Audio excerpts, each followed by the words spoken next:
semuanya? Oke, apa kabar semuanya? Tentunya baik-baik ya. Harapan Puji kita, Tuhan. semuanya kita baik sekalipun ya banyak tantangan hidup kita, tapi kita tetap berada dalam keadaan baik-baik. Baik, Bapak Ibu, hari ini kita akan lanjut materi yang sudah kita bahas, diskusikan 2 kali pertemuan. Hari ini tiga kali pertemuannya ya, Bapak Ibu.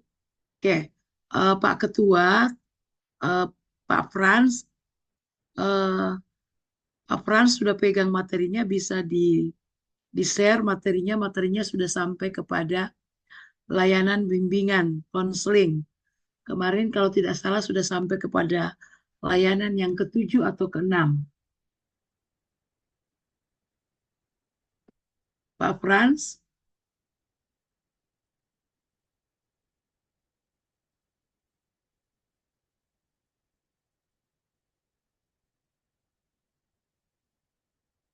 Sebentar Bu, TW. iya TW.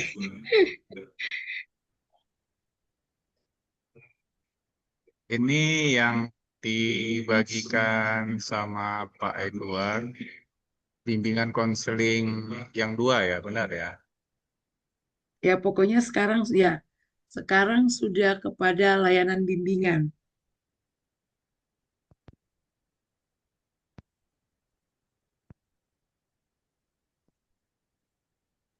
Di slide yang ke-30 Pak Frans. Dulu ya.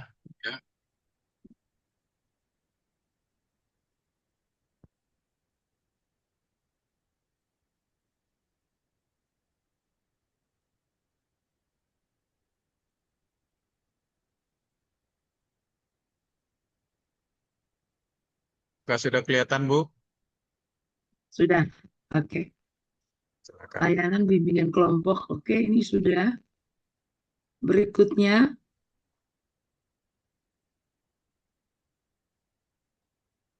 iya, berikutnya Pak, ini sama dengan di atas, oke. eh Minggu lalu kan kita sudah sampai kepada layanan-layanan bimbingan. Nah, kita kemarin ya sampai kepada 8 dan kita akan masuk dalam nomor 9. Ini 9-nya kayak G ya. Maklum lah yang mengetik ini. Oke, kayak saya kalau ngetik-ngetik sendiri supaya masuk di sini. Mendarah daging materinya. Kalau dibantu hiasan-hiasannya bisa. Oke, layanan konsultasi. Mohon Pak Frans yang membantu saya untuk membaca. Nanti berikutnya Pak Frans tunjuk siapa lagi. Silahkan Pak. Baik, Bu. Layanan konsultasi merupakan layanan yang membantu peserta didik dan atau pihak lain dalam memperoleh wawasan, pemahaman, dan cara-cara yang perlu dilaksanakan dalam menangani kondisi dan atau masalah peserta didik. Pengertian konsultasi dalam program bimbingan Kristen, BK itu bimbingan Kristen ya Bu ya, benar ya? Bimbingan Ada, konseling. oh bimbingan konseling, sorry, maaf. Iya. Adalah sebagai suatu proses penyediaan bantuan teknis untuk konselor, orang tua, administrator, dan konselor lainnya dalam mengidentifikasi dan memperbaiki masalah yang membatasi efektivitas peserta didik atau sekolah konseling atau psikoterapi, sebab konsultasi tidak merupakan layanan yang langsung ditujukan kepada klien, tetapi secara tidak langsung melayani klien melalui bantuan yang diberikan orang lain. Oke, Bapak Ibu, dari bacaan yang dibacakan oleh Pak Frans, ya mungkin saya bikin cara lain sekarang ini. Kalau ada Bapak Ibu yang mau mau bertanya kurang jelas dengan adanya bacaan yang tadi sudah dibacakan, saya akan jelaskan. Kalau tidak, kita akan lewat. Soalnya materi kita masih banyak. Sebab Bapak Ibu akan ada tugas. Nanti di pertemuan ke-5, ke-6, ke-7, 8, Bapak Ibu akan tugas presentasi. Nanti mungkin ntar malam saya akan bagi tugas-tugas apa saja. Nah, Bapak Ibu ada yang mau ditanyakan? Nomor 9 ini, kalau tidak lanjut, makanya Bapak Ibu tolong disimak ya. Oke, lanjut Bapak. Oke, baik. Pak Frans, tunjuk siapa yang akan Ya, membacakan berikutnya. Pak Panca, silakan lanjutkan. Terima kasih. Baik, terima kasih kesempatannya. Nomor 10, layanan mediasi. Layanan mediasi merupakan layanan yang membantu peserta didik menyelesaikan permasalahan ataupun perselisihan dan memperbaiki hubungan antar peserta didik dengan konselor sebagai mediator. Oke, jadi yang ke-10 adalah layanan mediasi. Saya dan saudara jadi mediasi kepada para klien maupun orang yang akan menjadi seorang konselor itu. Jadi kita bisa di dalam sekolah itu harus ada layanan mediasi. Kita mau mediasi, sekolah itu memediasi supaya eh, kita memediasi klien dengan para konselor itu. Oke, lanjut.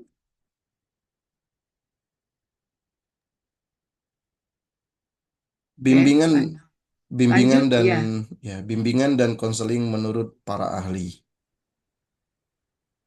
oke, Sat, lanjut saja itu Pak. ya, Nanti Bapak Ibu ya, lanjut. satu. Berdasarkan pasal 27 Peraturan Pemerintah Nomor 29 garis miring 1990, bimbingan merupakan bantuan yang diberikan kepada siswa dalam rangka upaya penemuan pribadi, mengenal lingkungan dan merencanakan masa depan. Dalam kurung Depdikbud 1994. Sedangkan menurut Permendikbud RI nomor 111 tahun 2014 tentang bimbingan dan konseling pada pendidikan dasar dan pendidikan menengah menjelaskan pengertian bimbingan dan konseling adalah upaya sistematis, objektif, logis, dan berkelanjutan serta terprogram yang dilakukan oleh konselor atau guru bimbingan dan konseling untuk memfasilitasi perkembangan peserta didik atau konseli untuk mencapai kemandirian dalam kehidupannya. Baik. Jadi bimbingan konseling ini adalah eh, sesuai dengan peraturan pemerintah juga.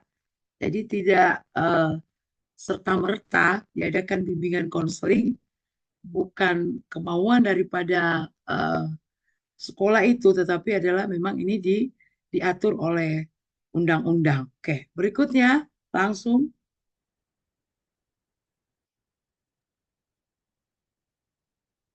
Yang kedua, menurut Prayitno dan Erman Amti, merumuskan arti bimbingan adalah proses pemberian bantuan yang dilakukan oleh orang yang ahli kepada seseorang atau beberapa orang individu, baik anak-anak, remaja maupun dewasa, agar orang yang dibimbing dapat mengembangkan kemampuan dirinya sendiri dan mandiri dengan memanfaatkan kekuatan individu dan sarana yang ada dan dapat dikembangkan berdasarkan norma-norma yang berlaku. Dalam kurung Prayitno 2004.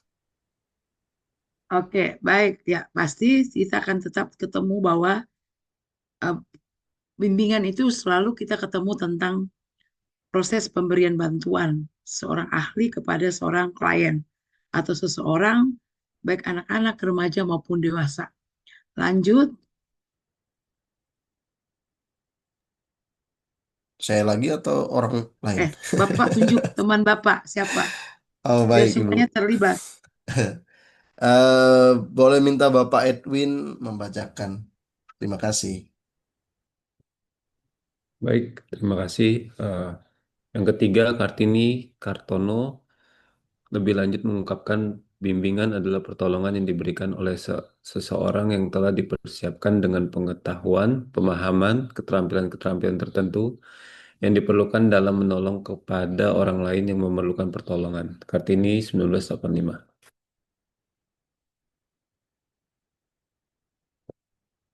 Lanjut, Pak.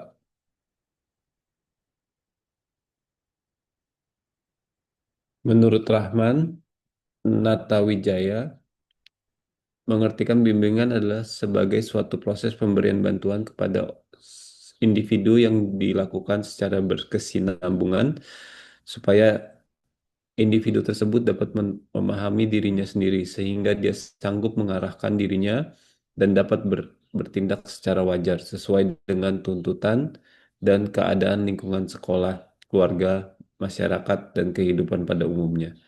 Bimbingan membantu individu mencapai perkembangan diri secara optimal sebagai makhluk sosial. Dewa 2008. Lanjut, adakah pertanyaan? Oke, lanjut, Pak. Iya, Yang kelima, Pak Franz. ya, langsung nomor 6, ya, langsung nomor 7, 6, 6, 6 aja. Oke. Oke. Ini saya tunjuk orang lain atau gimana, Bu? Iya, boleh, Pak. Biar semua kebagian tugasnya. Oke, silakan mungkin Pak Danang. Terima kasih, Pak. Oke, nomor 6.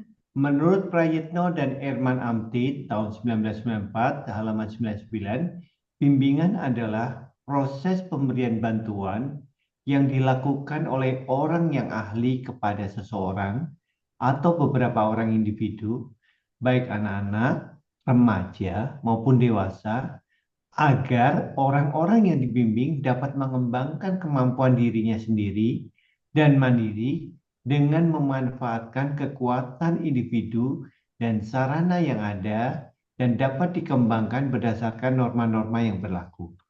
Lanjut, Pak Danang. Oke, nomor 7, menurut Rohman Natawijaya tahun 1981, bimbingan adalah proses pemberian bantuan kepada individu yang dilakukan secara berkesinambungan supaya individu tersebut dapat memahami dirinya sehingga ia sanggup mengarahkan diri dan dapat bertindak wajar sesuai dengan tuntutan dan keadaan keluarga serta masyarakat. Dengan demikian, dia dapat mengecap kebahagiaan hidupnya serta dapat memberikan sumbangan yang berarti. Menurut Winkle dan Sri Hastuti tahun 2007 halaman 29. Oke, ada yang mau bertanya? Dipersilakan. Biar lebih cepat nih kita. Kalau saya masih memberikan penjelasan, ada yang mau bertanya tentang hal ini, Bapak Ibu?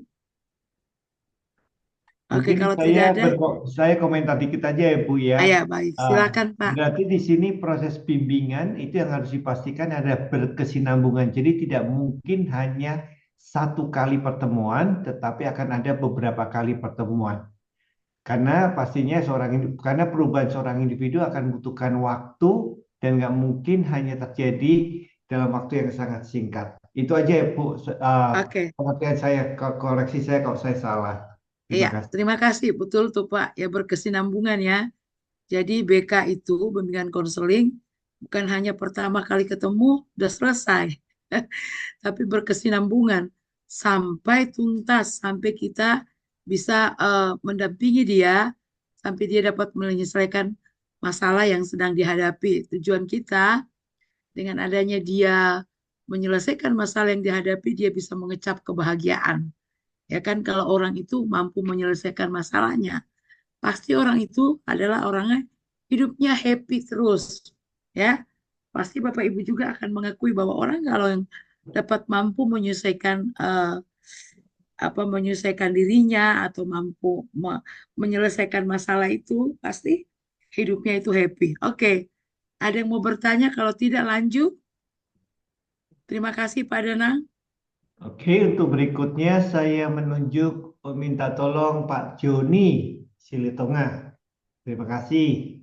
Baik, Pak. Oke, saya akan bacakan nomor 8. Menurut Bimo Walgito, 1982 halaman 11, bimbingan adalah bantuan atau pertolongan yang diberikan kepada individu atau sekumpulan individu-individu dalam menghindari atau mengatasi kesulitan di dalam kehidupannya, agar individu atau sekumpulan individu-individu itu dapat mencapai kesejahteraan hidupnya. Lanjut. Nomor 9, menurut Miller tahun 1961 menyatakan bahwa bimbingan merupakan proses bantuan terhadap individu untuk mencapai pemahaman diri dan pengarahan diri yang dibutuhkan, untuk melakukan penyesuaian diri yang dibutuhkan, untuk melakukan penyesuaian diri secara maksimum kepada sekolah, dalam hal ini termasuk madrasah, keluarga, dan masyarakat. Lanjut, Bu. Oke, Nomor semuanya pandangan dari para tokoh-tokoh ini semuanya mengarah kepada konselor atau bimbingan itu adalah yang membantu individu itu dalam menyelesaikan masalahnya. Kalau dia dapat menyelesaikan masalahnya, maka dia dapat melakukan apa di sini?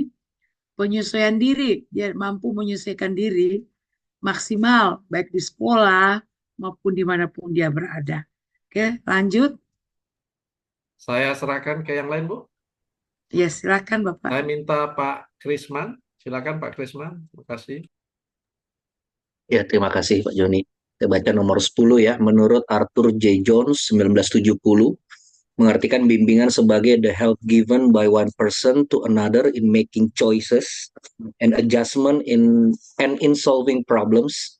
Pengertian bimbingan yang dikemukakan Arthur ini amat sederhana, yaitu bahwa dalam proses bimbingan ada dua orang, yakni pembimbing dan yang dibimbing, di mana pembimbing membantu si terbimbing sehingga si terbimbing mampu membuat pilihan-pilihan, menyesuaikan diri dan memecahkan masalah-masalah yang dihadapinya. Sofyan S. Willis tahun 2009 halaman 11. Oke, ya pasti ya adalah suatu proses bimbingan ya antara dua orang, pembimbing dan yang dibimbing. Selalu adalah supaya kita membimbing mereka agar mereka kita membantu mereka agar mereka mampu membuat pilihan-pilihan dalam hidup mereka untuk mereka menyelesaikan diri, dan kita membantu mereka dalam memecahkan masalah-masalah yang dihadapinya. Lanjut. Oke, lanjut. Tujuan. Ya, saya baca. Ya, boleh saya baca lagi.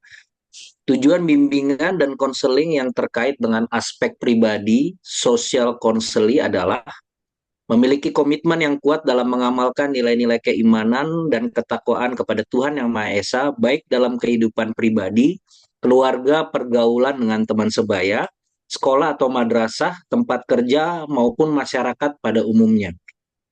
2. Memiliki sikap toleransi terhadap umat beragama lain dengan saling menghormati dan memelihara hak dan kewajibannya masing-masing. 3. Memiliki pemahaman tentang irama kehidupan yang bersifat fluktuatif antara yang menyenangkan atau anugerah dan yang tidak menyenangkan atau musibah, serta dan mampu meresponnya secara positif sesuai dengan ajaran agama yang dianut. 4. Memiliki pemahaman dan penerimaan diri secara objektif dan konstruktif, baik yang terkait dengan keunggulan maupun kelemahan, baik fisik maupun psikis. Memiliki sikap positif dan respek terhadap diri sendiri dan orang lain. Oke, Bapak Ibu, ya tujuan bimbingan konseling secara pribadi dan sosial di situ adalah supaya dapat mengamalkan nilai-nilai keimanan, supaya setiap orang yang kita bimbing mereka bisa punya toleransi terhadap umat beragama yang lain.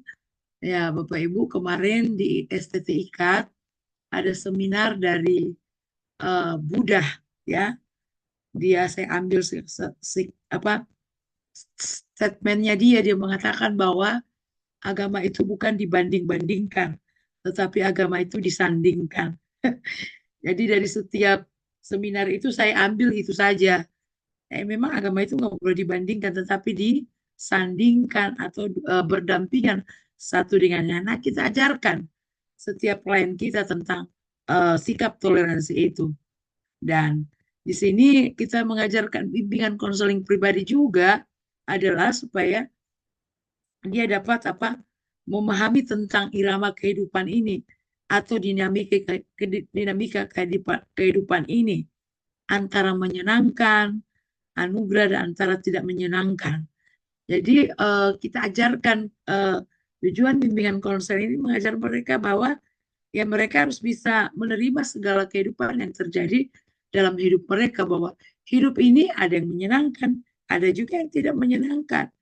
Nah, musibah kan tidak ada seorang pun yang mau ditimpa musibah. Nah, adanya tujuan bimbingan konseling secara pribadi, mereka mampu untuk menerima segala keberadaan yang sedang mereka alami.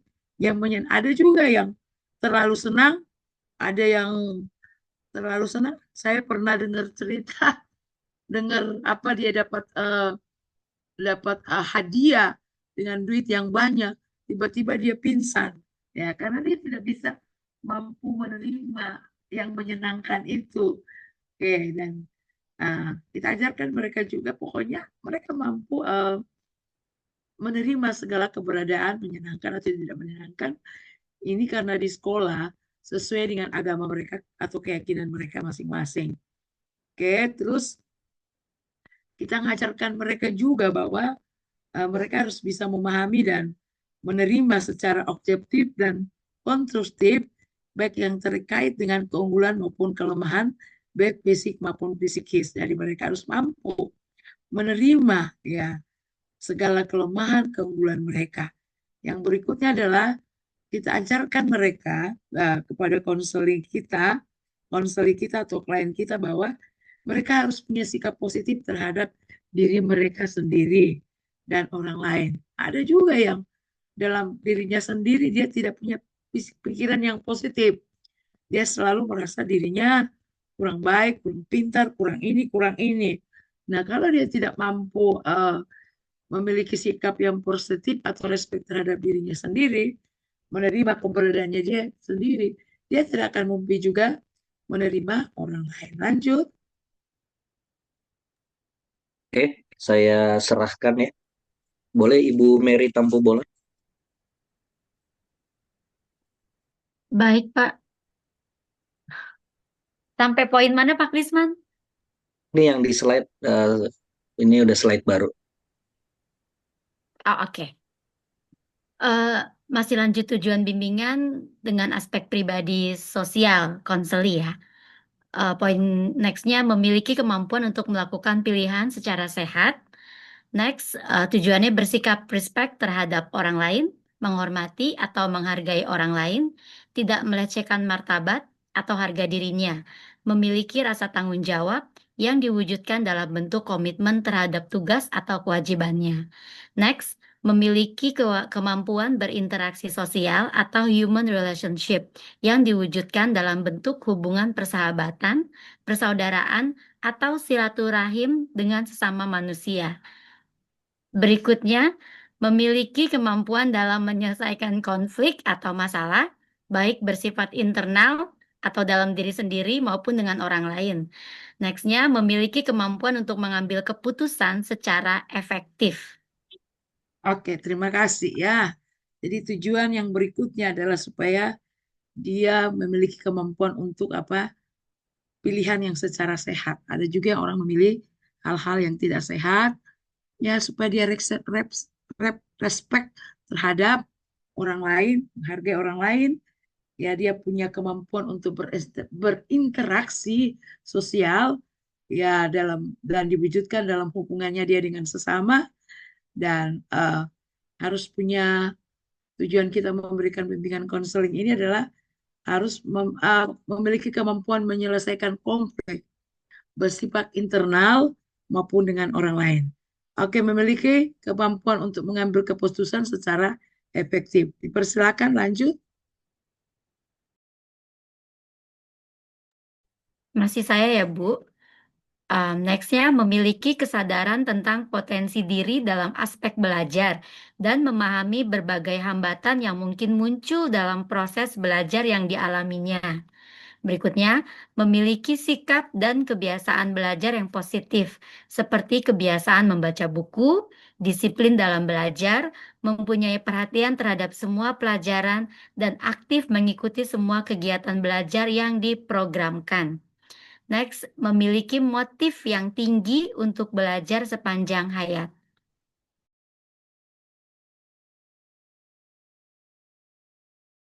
Ibu Ada masih di mute, Ibu, izin.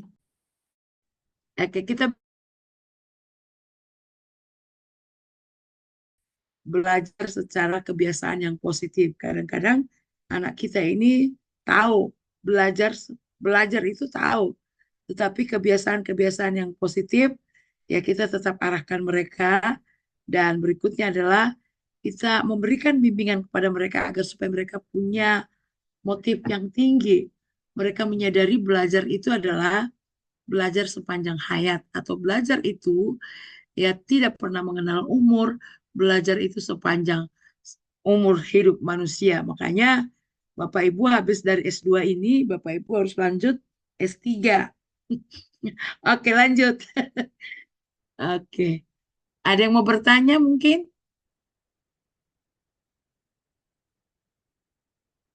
Oke, lanjut. Kalau tidak ada yang mau bertanya, silakan. Saya lempar ke yang lain, Kak Ibu? Atau saya masih Ibu. lanjut? Masih Ibu. Karena ini masih nyambung sama yang di atas. Ya, baik. Berikutnya, memiliki keterampilan atau teknik belajar yang efektif, seperti keterampilan membaca buku, menggunakan kamus, mencatat pelajaran, dan mempersiapkan diri menghadapi ujian. Berikutnya, memiliki keterampilan untuk menetapkan tujuan dan perencanaan pendidikan, seperti membuat jadwal belajar, mengerjakan tugas-tugas, memantapkan diri dalam memperdalam pelajaran tertentu, dan berusaha memperoleh informasi tentang berbagai hal dalam rangka mengembangkan wawasan yang lebih luas. Berikutnya, memiliki kesiapan mental dan kemampuan untuk menghadapi ujian. Oke, jadi memang tujuan pekerjaan kita sebagai konselor banyak ya. Ya di akademis ini, akademik ya. Kita supaya mengajar mereka bagaimana mereka menetapkan tujuan mereka belajar, kita ajarkan kepada mereka bagaimana keterampilan dalam membaca buku, membaca kamus, dan bagaimana mereka bisa mempersiapkan diri mereka ketika mereka menghadapi suatu ujian. Oke, lanjut. Oke, mungkin yang lain. Ibu Saya tunjuk minta kemana? Pak Cecep, boleh Kak Pak Cecep?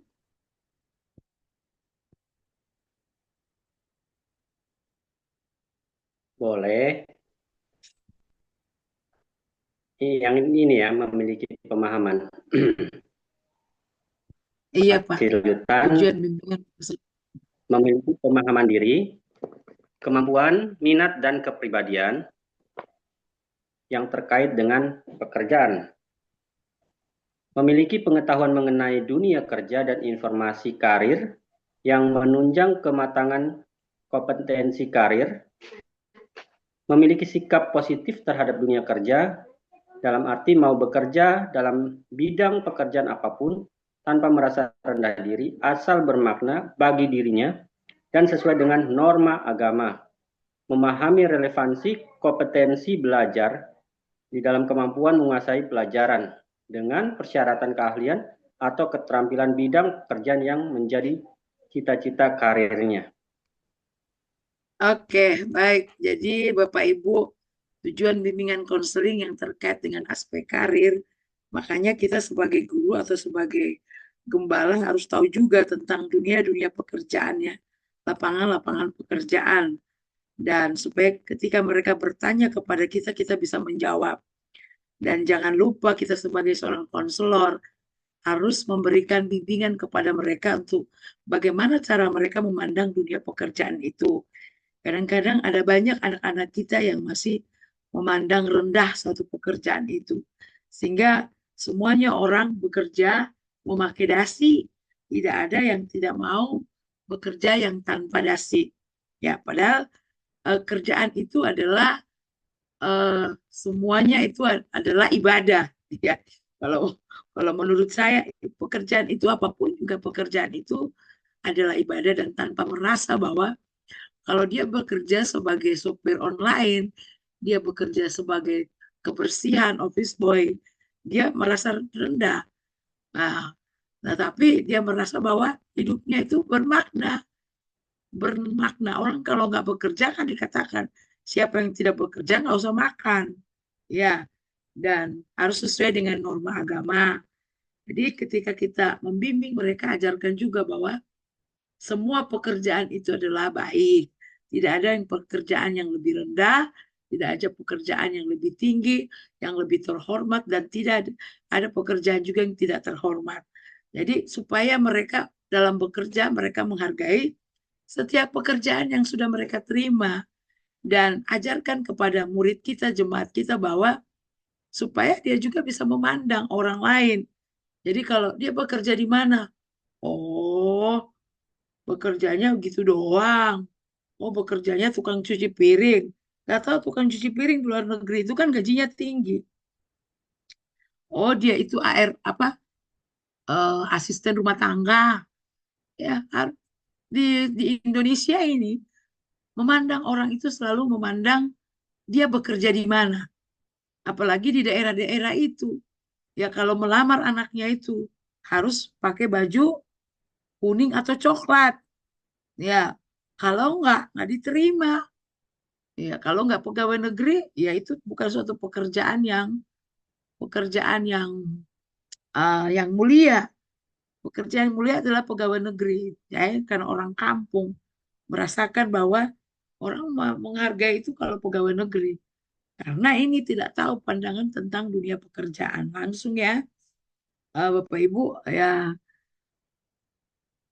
oke, kita arahkan mereka untuk mereka bisa mengambil pekerjaan sesuai kompetensi mereka boleh, tetapi pada saat ini kan ada banyak orang yang bekerja sudah tidak sesuai lagi jurusan, tidak sesuai lagi dengan prodi oleh karena keadaan, oleh karena kebutuhan.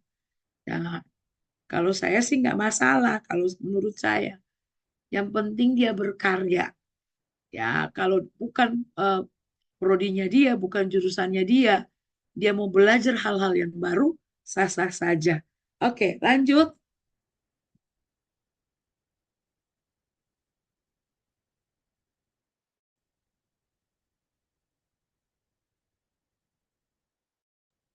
Oke, Masih berikutnya dihitung atau Ibu atau yang lain aja, ibunya tunjuk temannya. Bapak memiliki ya. kemampuan Ya, memiliki lanjut. kemampuan untuk membentuk identitas karir dengan cara mengenali ciri-ciri pekerjaan, kemampuan, persyaratan yang dituntut, lingkungan sosiologis pekerjaan, aspek kerja, dan kesejahteraan kerja. Memiliki kemampuan perencanaan masa depan, yaitu merancang kehidupan secara rasional untuk memperoleh peran-peran yang sesuai dengan minat, kemampuan, dan kondisi kehidupan sosial ekonomi. Dapat membentuk pola-pola pikir, yaitu kecenderungan arah karir apabila seorang konseli bercita-cita menjadi seorang guru, maka dia senantiasa harus mengarahkan dirinya kepada kegiatan-kegiatan yang relevan dengan karir keguruan tersebut, mengenal kemampuan dan minat, keberhasilan atau kenyamanan dalam suatu karir amat mempengaruhi kemampuan dan terpotong. Dan minat yang dimiliki. Oke, baik ya, itu Dan Bapak minat yang Ibu. dimiliki. Ini sudah jelas ya Bapak Ibu, ya. Kita membimbing mereka untuk mereka boleh mengenali ciri-ciri pekerjaan. Ya, kalau mereka mengenal ciri-ciri pekerjaan, mereka dapat memilih pekerjaan sesuai dengan minat mereka. Tapi kan tadi saya bilang, ada juga karena kebutuhan, oleh karena sesuatu yang mendesak, tidak sesuai dengan prodinya dia atau tidak sesuai dengan minatnya dia, kemampuannya dia mau belajar hal-hal yang baru. Dan kita mengarahkan mereka untuk bagaimana mereka merancangkan masa depan mereka. Oke, secara rasional. Oke, lanjut. Oke, baik teman-teman, sudah 1 jam. Mungkin hampir 1 jam. Bapak Ibu ada yang mau bertanya atau ada yang mau sharing? Dipersilakan.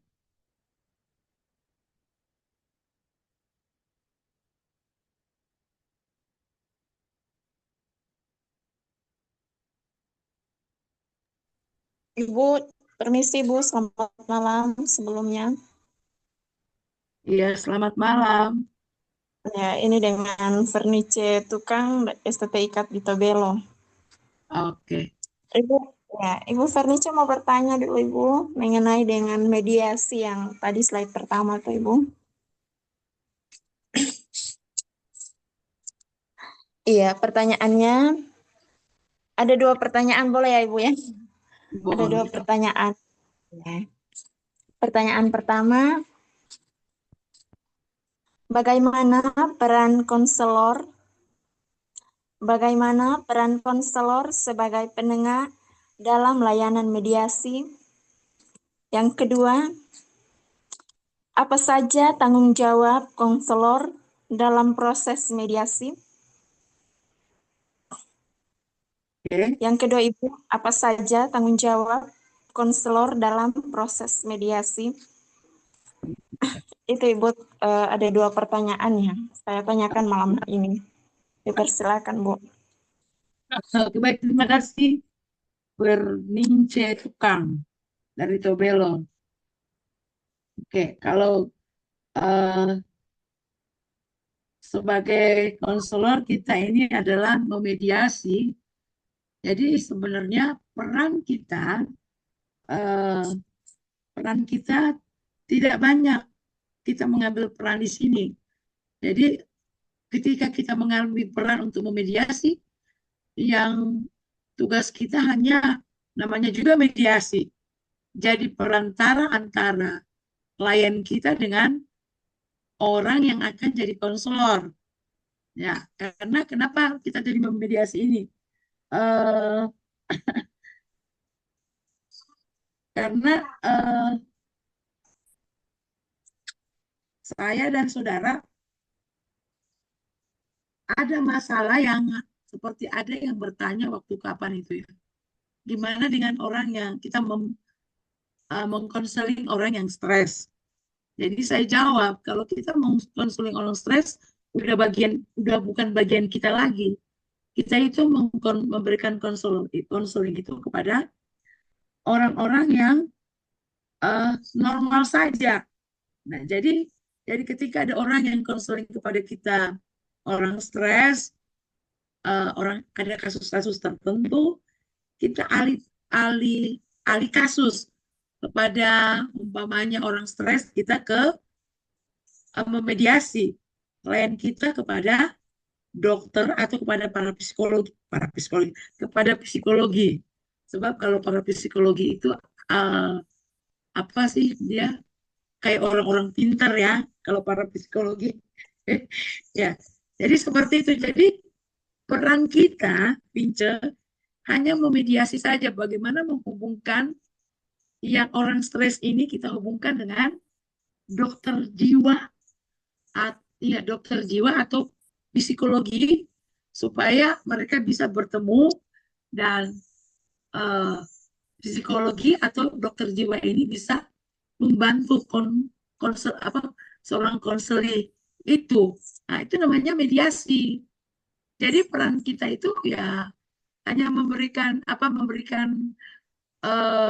saran, ya, memberikan saran supaya dia bertemu dengan dokter, bertemu dengan psikologi. Itu namanya memediasi. Jadi kita udah nggak banyak lagi, tugas kita hanya itu aja. Kita udah nggak banyak ambil alih di dalamnya.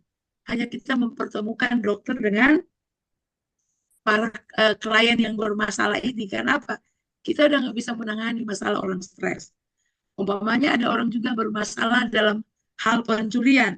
Contoh, kita memediasi, kita menghubungkan klien kita ini yang mencuri atau apa, kita udah nggak bisa mengatasi. Jadi kita memediasi dengan kita berhubungan dengan para hukum atau pihak-pihak yang berwajib. Jadi tugas konselor hanya mempertemukan, itu sederhana saja, mempertemukan konseli kita kepada pihak yang mampu menangani masalah yang tidak bisa kita atasi. Seperti itu, Pince. Mm-mm. Ibu, terima kasih. Oke. Untuk pertanyaan keduanya, Ibu. Ada pertanyaan kedua apa tadi, Mbak? Saya tidak Eh, mencatat. Iya, apa saja tanggung jawab konselor dalam proses mediasi? Apa Oke. saja tanggung jawab? Apa saja tanggung jawab kita? Oke, tanggung Iya. jawab kita di sini adalah mendampingi konselor kita itu, yaitu tanggung jawab kita sampai konselor kita itu mendapatkan layanan secara baik dan benar. Dan kalau seandainya orang ini stres, dia sembuh. Sampai dia sembuh, kita tetap peranan kita adalah mendampingi dia. Nah, kalau dia masuk dalam proses hukum, kita mendampingi dia supaya proses hukum itu juga bisa selesai dengan baik. Itu pendapat saya, Firnis Bernince. Iya, Ibu. Terima kasih banyak untuk jawaban yang luar biasa, Ibu. Oke. Baik, Nah, ada lagi dikembalikan, Bu. pertanyaan?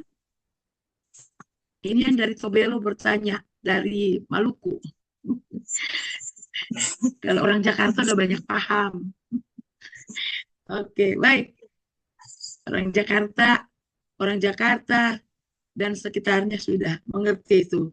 Oke, kalau tidak ada, kita mau lanjut. Oh ya Oke. Bu, saya ada satu pertanyaan Bu. Kapan ya kita berhenti mengkonseling? Maksudnya apakah kondisinya seperti apa? Kita putuskan, oh kayaknya udah nggak pas lagi, mesti ke psikiater atau bagaimana? Oke. Dalam dunia konseling itu, Bu, kita membantu sampai dia selesai dalam menyelesaikan masalahnya. Jadi kita berhenti ketika orang itu sudah dapat menyelesaikan masalahnya. Gitu, Bu. Oh, Jadi tidak ada batas. Umpamanya ibu lelah, ibu capek, ya. Terus sudahlah berhenti di sini. Tadi yang pertama Pak Danang ya bilang ya tadi ya. Jadi kita itu harus sistematis. Maksudnya itu harus berkelanjutan. Jadi nggak berhenti sampai berhenti di tengah jalan. Maksudnya berkelanjutan ini adalah sampai klien kita selesai menyelesaikan masalah yang sedang dihadapi, Bu. Jadi sampai selesai, Bu. Jadi seperti Bu, anak-anak punya masalah dalam belajar Mandarin. Ya Ibu membimbing mereka sampai mereka bisa. Membimbing mereka sampai mereka bisa bisa Mandarin, bahasa Mandarin. Paling tidak mereka bisa mengenal huruf-huruf Mandarin itu seperti apa.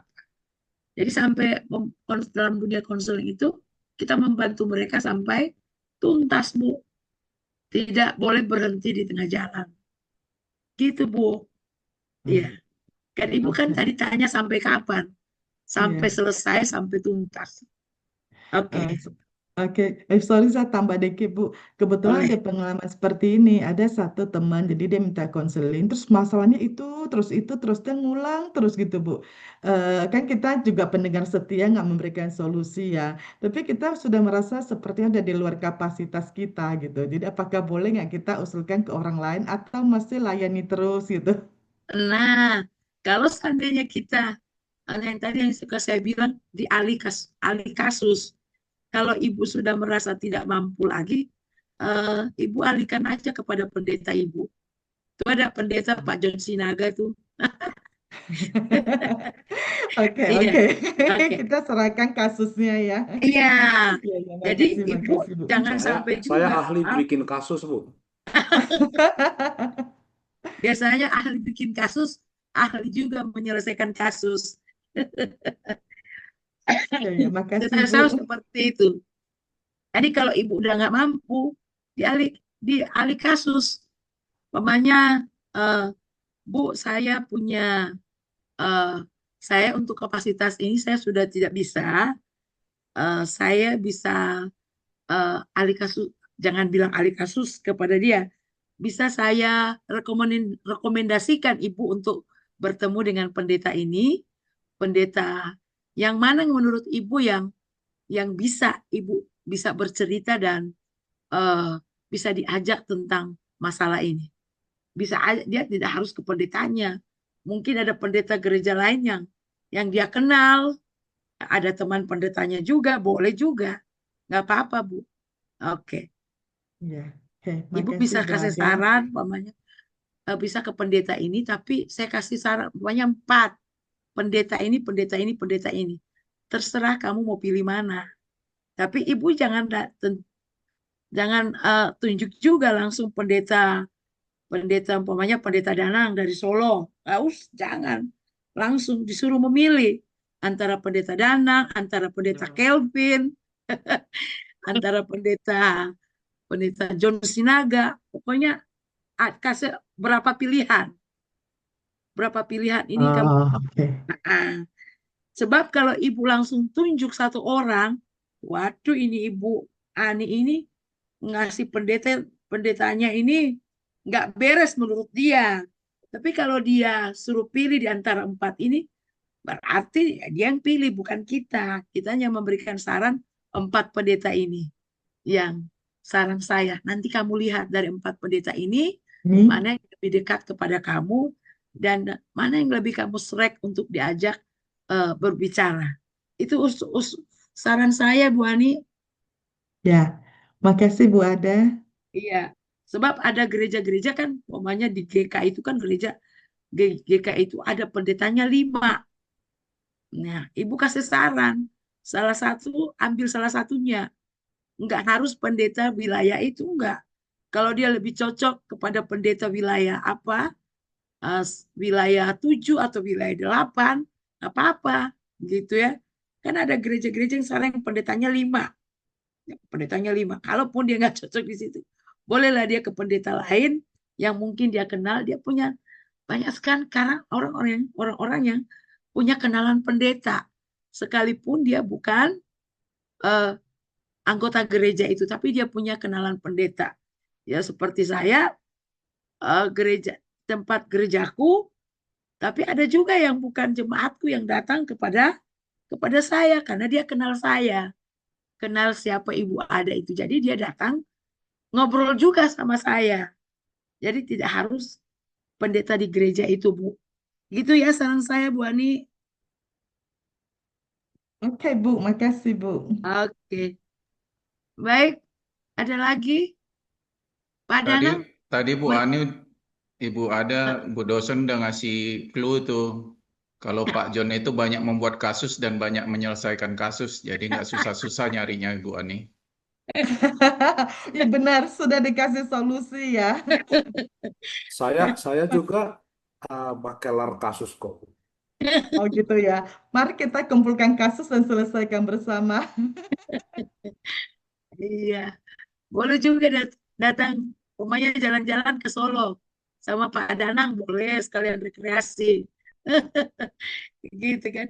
Nah, pokoknya tidak harus pendeta di situ. Di mana pendeta atau majelis yang dia kenal lah, yang cocok menurut dia, yang bisa diajak bicara, Bu Mary.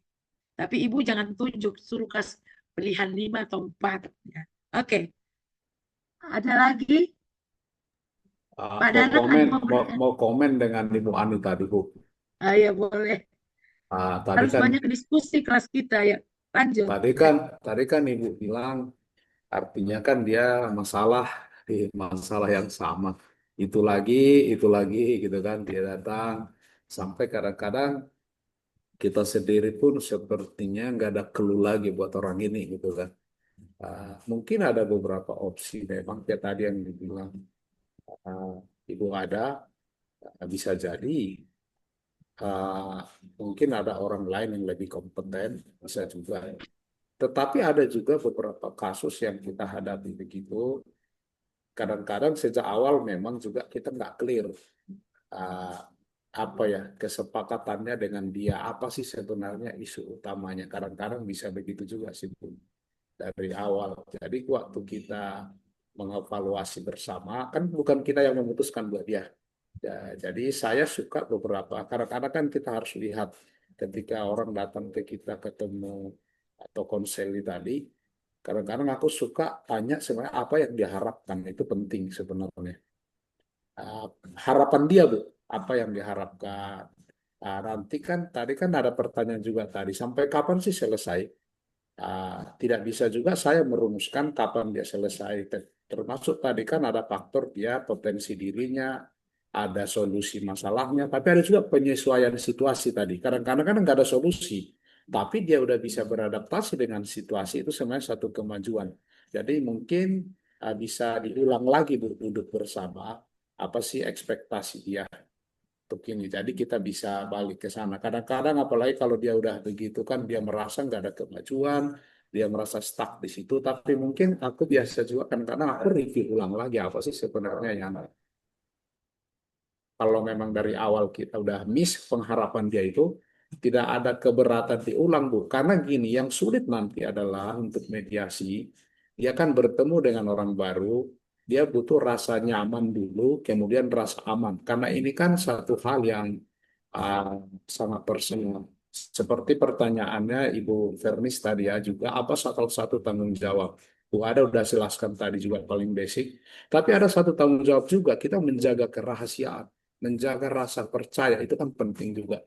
Jadi mungkin nggak ada salahnya sih Bu Ani dibicarakan ulang lagi apa sih yang dia harapkan. Jadi kita bergerak melalui dirinya sendiri. Terima kasih. Benar kan kata saya, Pak John Sinaga ini mampu menyelesaikan kasus. Iya. Oke, baik. Terima kasih Pak John untuk tambahannya. Baik, teman-teman, ada lagi kalau Boleh tidak ada lagi. izin bicara komen, Mas, Bu. mari Pak, mari Bapak, mari silakan Bapak. Apa mungkin satu juga mungkin perlu dipertimbangkan kalau tadi kan betul, saya sangat setuju apa yang disampaikan Pak John, yaitu kembali pada harapan dari awal yang mungkin perlu diklarifikasi sampai sedetail mungkin ya, karena itu akan jadi baseline. Tetapi mungkin juga ini sekedar komen aja, Bu, karena kadangkala mungkin seperti saya bisa memahami yang dari posisi Ibu Ani tadi ya.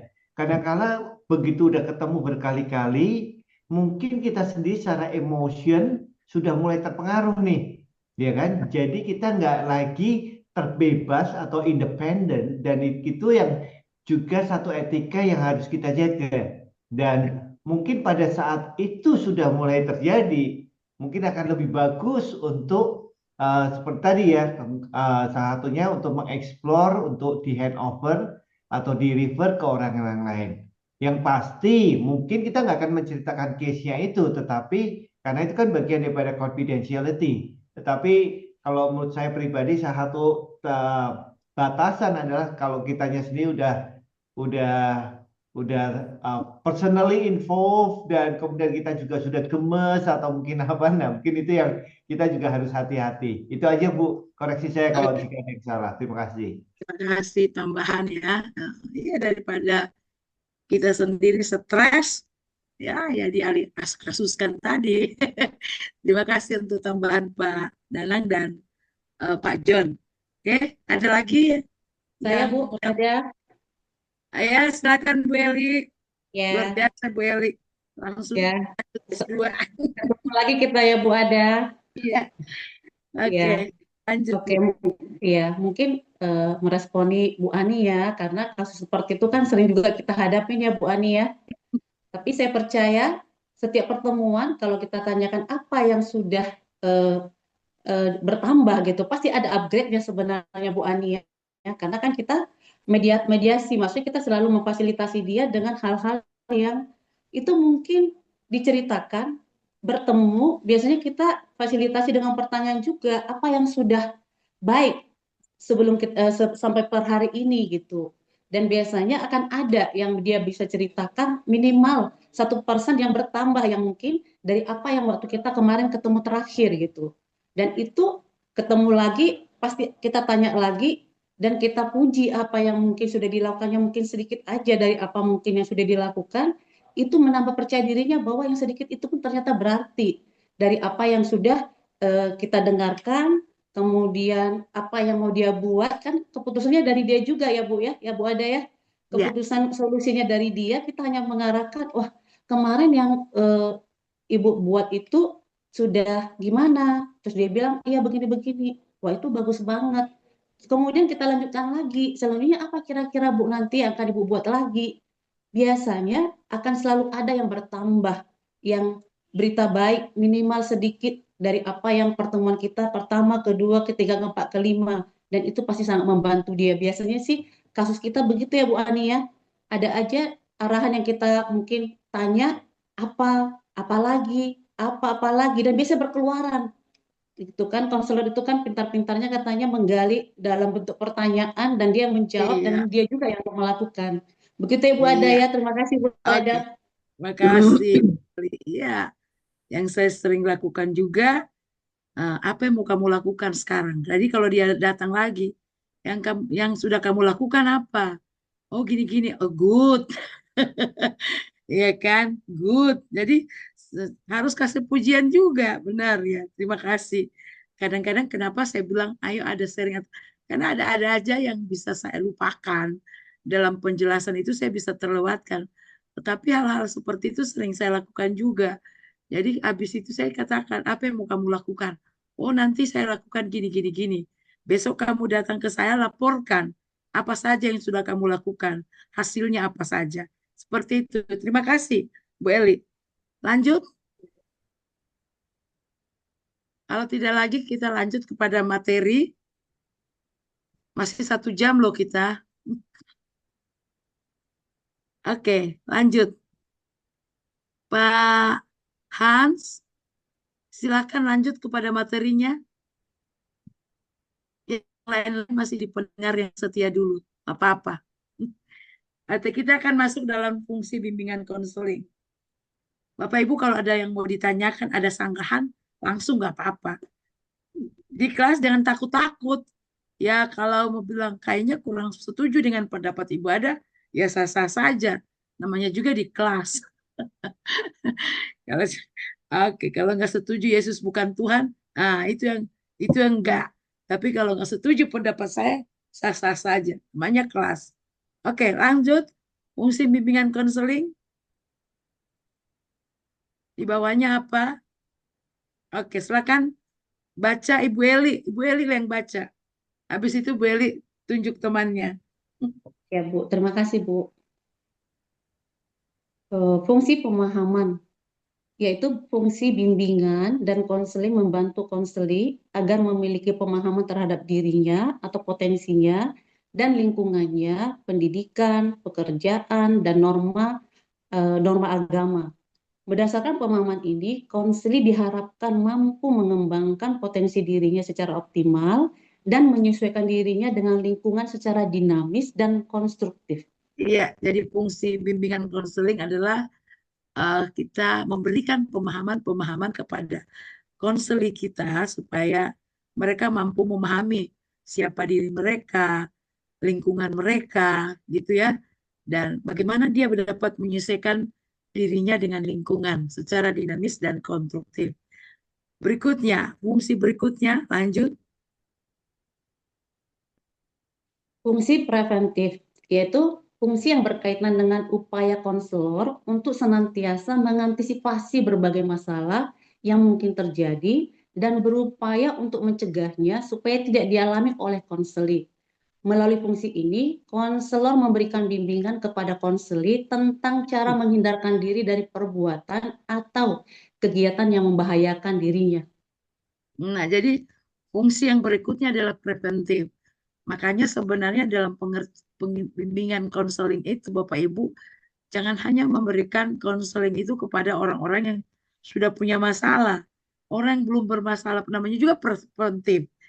Yang belum punya masalah pun harus kita berikan bimbingan itu supaya mencegah dia supaya tidak bisa mencegah dia supaya tidak mengalami hal-hal yang tidak diinginkan.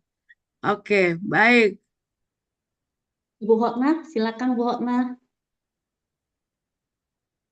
Ya Bu Eli, terima kasih. Fungsi pengembangan, yaitu fungsi bimbingan dan konseling yang sifatnya lebih proaktif dan dari fungsi-fungsi lainnya.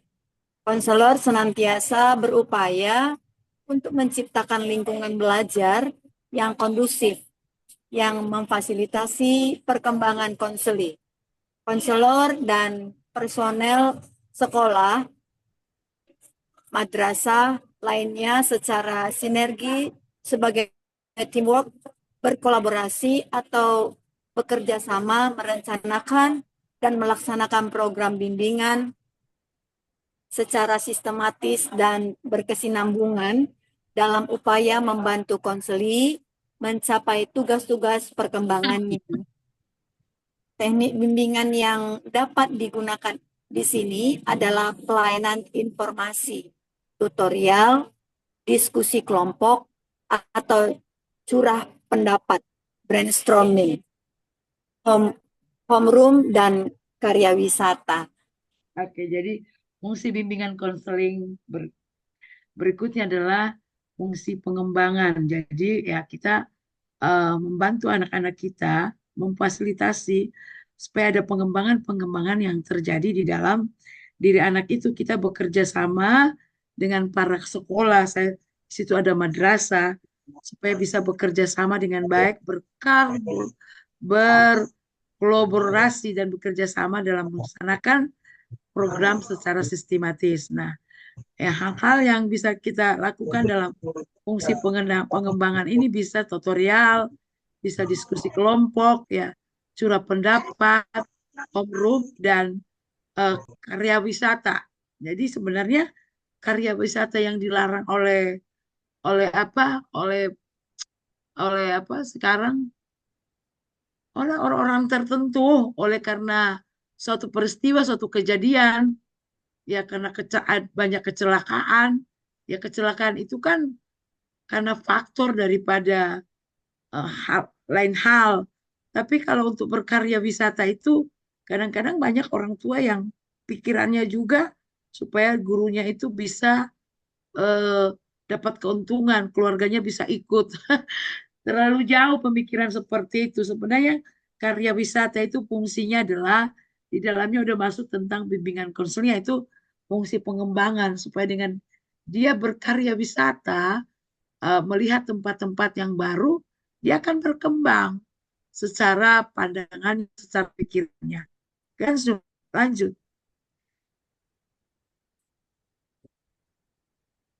Fungsi penyembuhan yaitu fungsi bimbingan dan konseling yang bersifat kuratif. Fungsi ini berkaitan erat dengan upaya pemberian bantuan kepada konseli yang telah mengalami masalah, baik menyangkut aspek pribadi, sosial, belajar, maupun karir. Teknik yang dapat digunakan adalah konseling dan remediasi teaching. Remedial teaching. Oke, jadi fungsi bimbingan konseling yang berikutnya adalah fungsi penyembuhan. Ini adalah ditujukan kepada orang-orang yang sudah punya masalah, yang sudah mengalami masalah. Dengan adanya bimbingan konseling, kita membantu mereka mengalami suatu penyembuhan atau bahasa orang Kristen bilang bisa mengalami pemulihan. Oke, lanjut.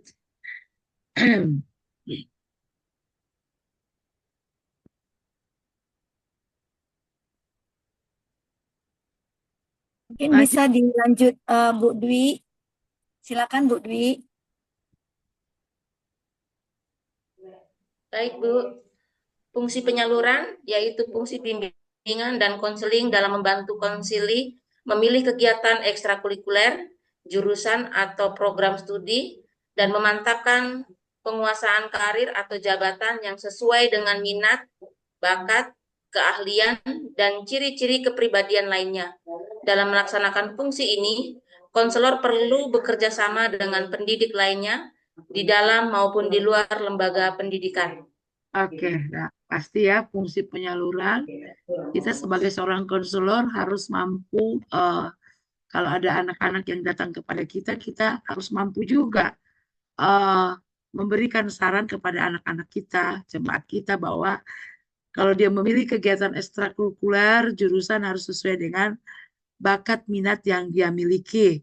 Dan di sini kalau kalau kita umpamanya konselor di sekolah atau guru pendidikan agama Kristen di sekolah, kita perlu bekerja sama dengan para wali kelas, ya, wali kelas untuk boleh melihat sebenarnya anak ini bakat minatnya di mana, gitu supaya tidak salah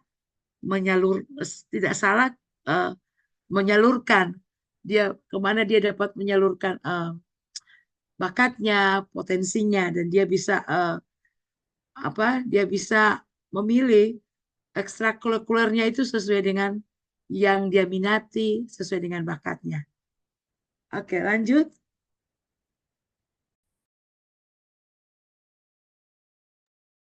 Fungsi adaptasi, yaitu fungsi membantu para pelaksana pendidikan, kepala sekolah atau madrasah, dan staf, konselor, dan guru untuk menyesuaikan program pendidikan terhadap latar belakang pendidikan, minat, kemampuan, dan kebutuhan konseli. Dengan menggunakan informasi yang memadai mengenai konseli, pembimbing atau konselor dapat membantu para guru dalam memperlakukan konseli secara tepat, baik dalam memilih dan menyusun materi sekolah atau madrasah, memilih metode dan proses pembelajaran, maupun menyusun bahan pelajaran sesuai dengan kemampuan dan kecepatan konseli.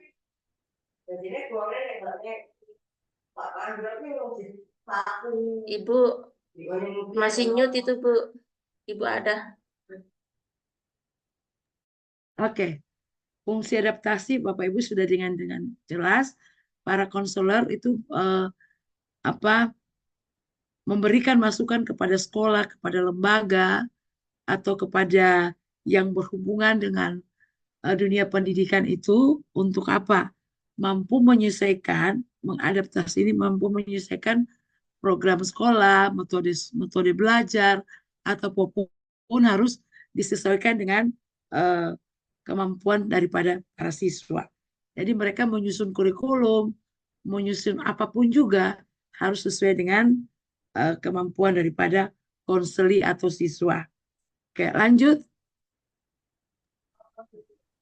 Fungsi penyesuaian, yaitu fungsi bimbingan dan konseling dalam membantu konseli agar dapat menyesuaikan diri dengan diri dan lingkungannya secara dinamis dan konstruktif. Oke, ya. Jadi fungsi bimbingan konseling fungsinya adalah penyesuaian, ya, supaya di sini membantu konseli agar dapat menyesuaikan diri dengan dirinya dan lingkungan secara dinamis, ya. Oke, lanjut. Fungsi perbaikan, yaitu fungsi bimbingan dan konseling untuk membantu konseli sehingga dapat memperbaiki kekeliruan dalam berpikir, berperasaan, dan bertindak atau berkehendak. Konselor melakukan intervensi atau memberikan perlakuan terhadap konseli supaya memiliki pola berpikir yang sehat, rasional, dan memiliki perasaan yang tepat sehingga dapat mengantarkan mereka kepada tindakan atau kehendak yang produktif dan normatif. Oke, baik. Jadi fungsi perbaikan adalah kita membantu mereka setiap pemikiran-pemikiran yang mungkin keliru, ya. Kalau pemikiran mereka keliru, itu tindakannya pun akan keliru. Nah, itulah fungsinya daripada bimbingan konseling, fungsi perbaikan. Ya, kita boleh membantu mereka untuk mereka boleh berpikir secara sehat, rasional, dan memiliki perasaan yang tepat. Itulah fungsi bimbingan konseling, yaitu dalam fungsi perbaikan. Oke. Lanjut.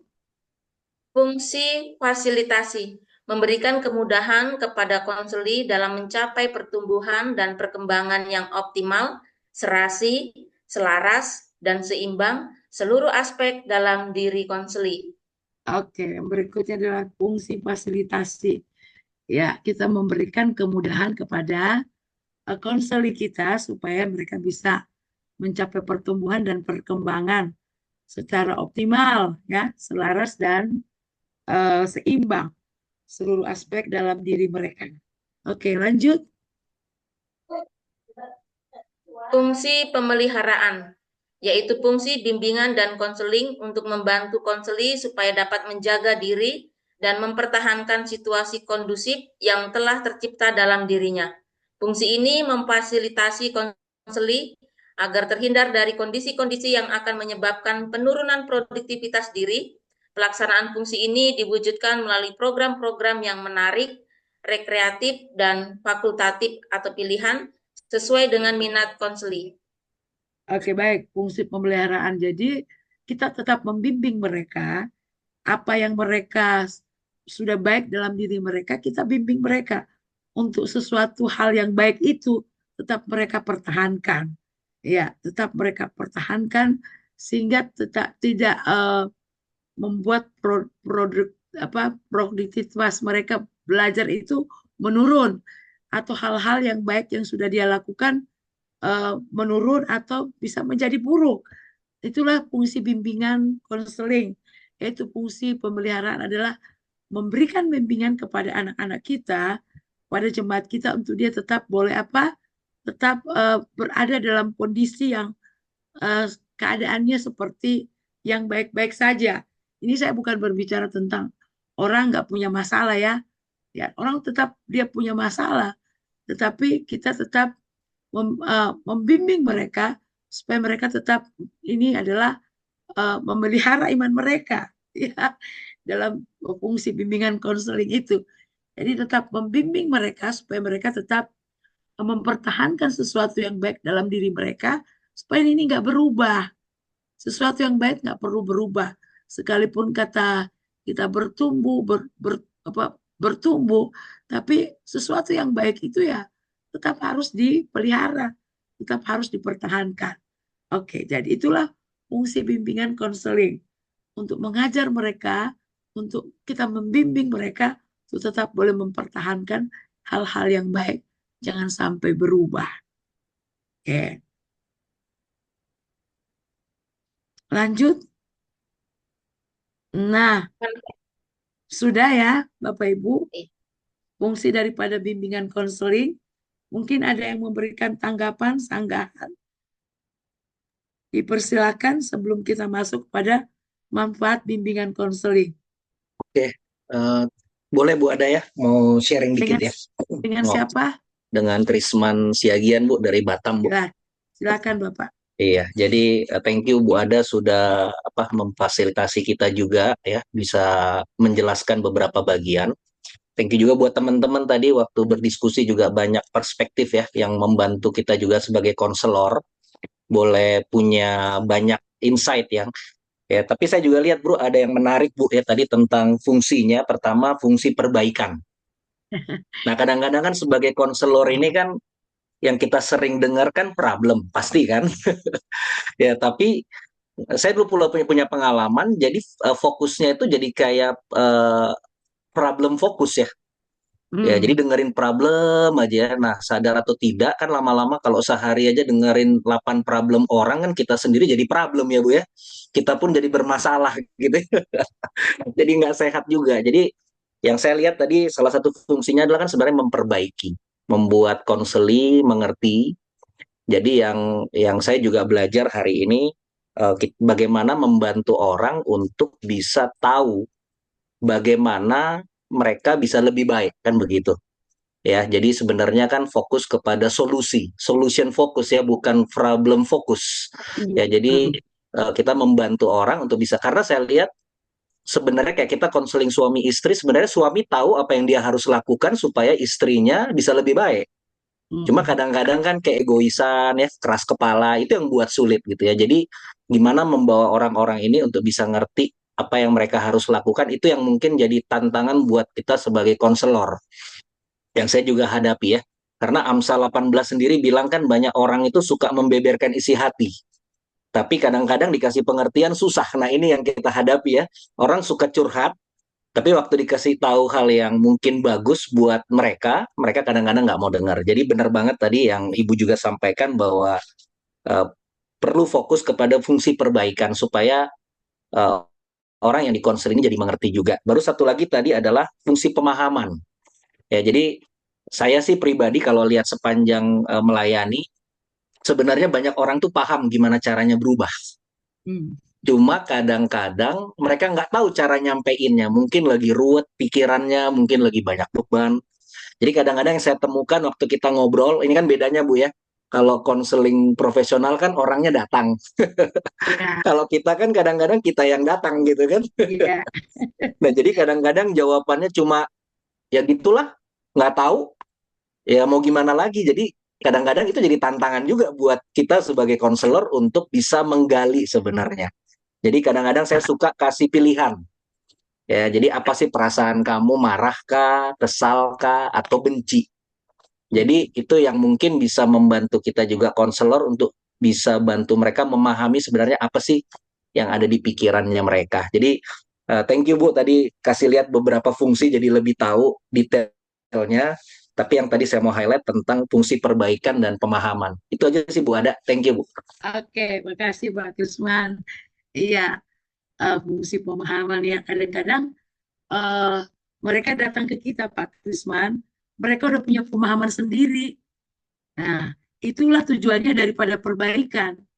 Kita memberikan tanggapan-tanggapan cara berpikir. Kadang-kadang pemahaman mereka bisa salah loh Pak. Nah, itulah fungsi perbaikan. Kita memperbaiki cara berpikir mereka yang mereka bawa-bawa itu menurut mereka baik, menurut mereka benar.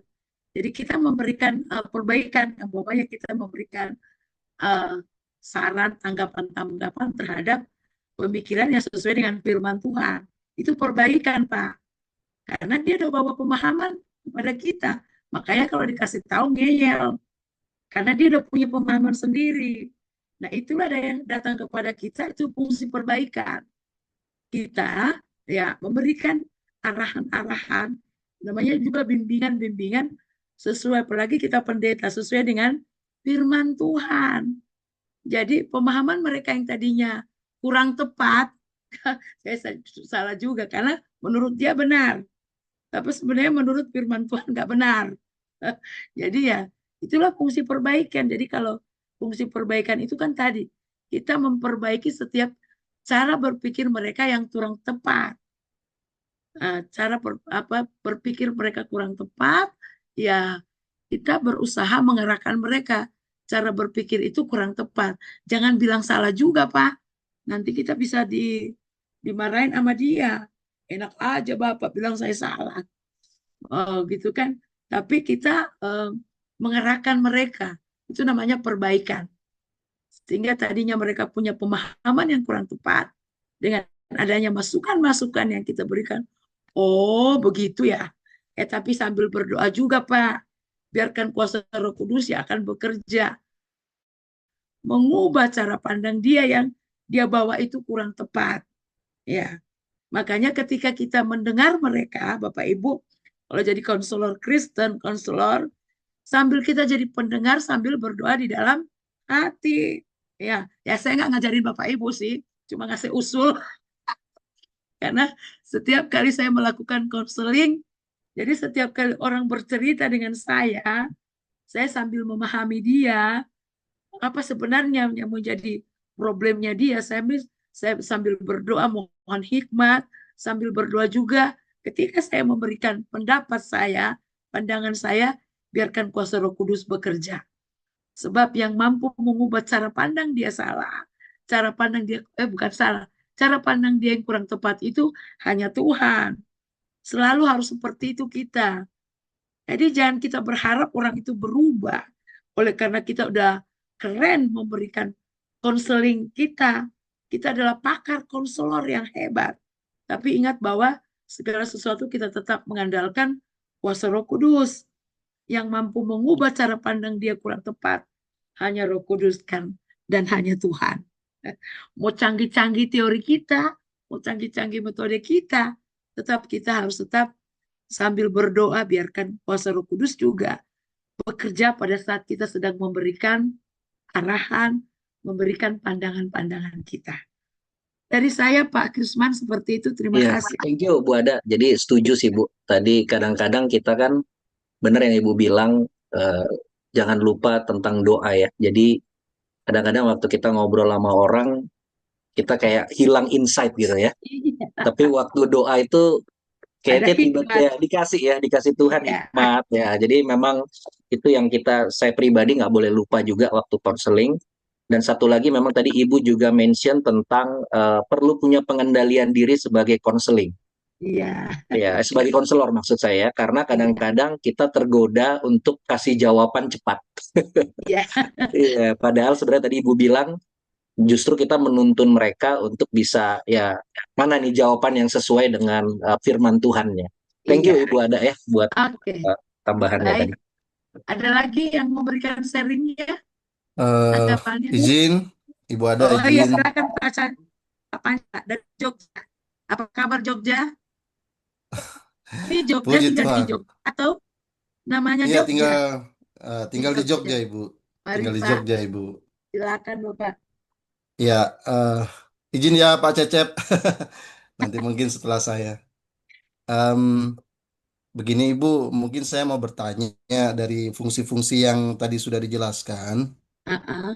Kebetulan saya di Jogja kan melayaninya untuk usia usia muda ya, usia dari yang Ya.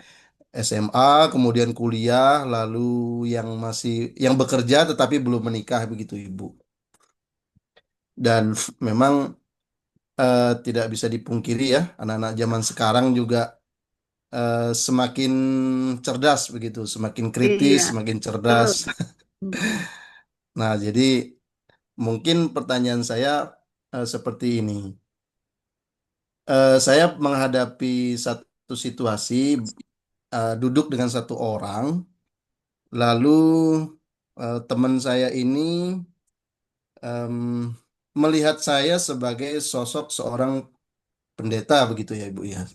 Seseorang yang istilahnya wakil Tuhan ketika menyampaikan nasihat atau kebenaran seperti itu. Sehingga itu membuat dia merasa merasa tertekan ya.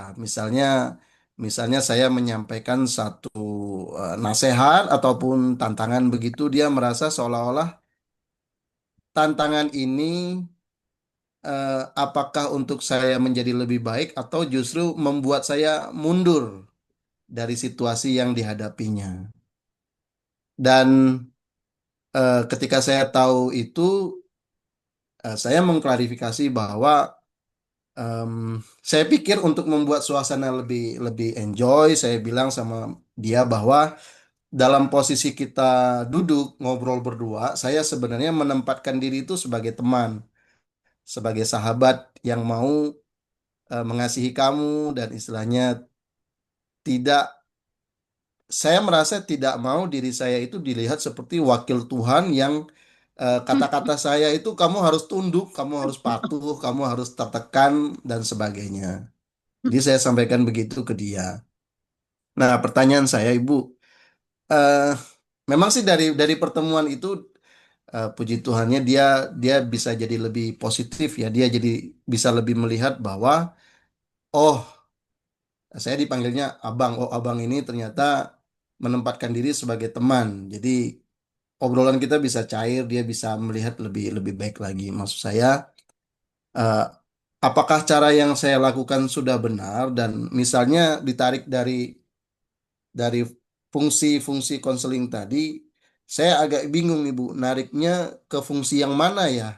Apakah apakah fungsi pemahaman, preventif atau pengembangan? Saya masih agak bingung Hmm. dengan apa yang saya lakukan itu. Terima kasih, sekian Ibu.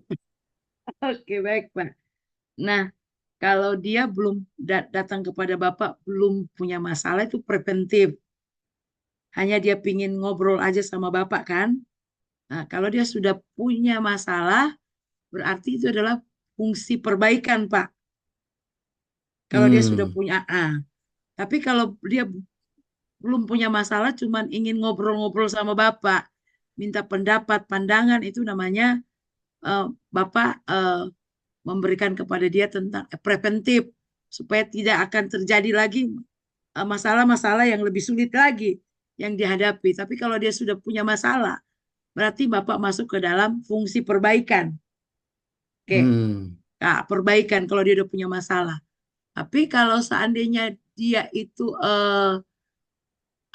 dia sudah seandainya dia belum, iya benar, belum punya masalah preventif, kalau udah punya masalah perbaikan. Nah, kalau ada juga yang fungsi pemahaman itu Pak, tujuannya kita pemahaman itu adalah supaya dia bisa memahami siapa dia. Ya, kadang-kadang ada banyak orang loh Pak yang tidak mengerti siapa dia. Jangankan anak-anak remaja Pak. Nah, anak-anak remaja ini adalah Bapak harus perlu tahu pelayanan Bapak ini anak remaja adalah masa-masa transisi Pak.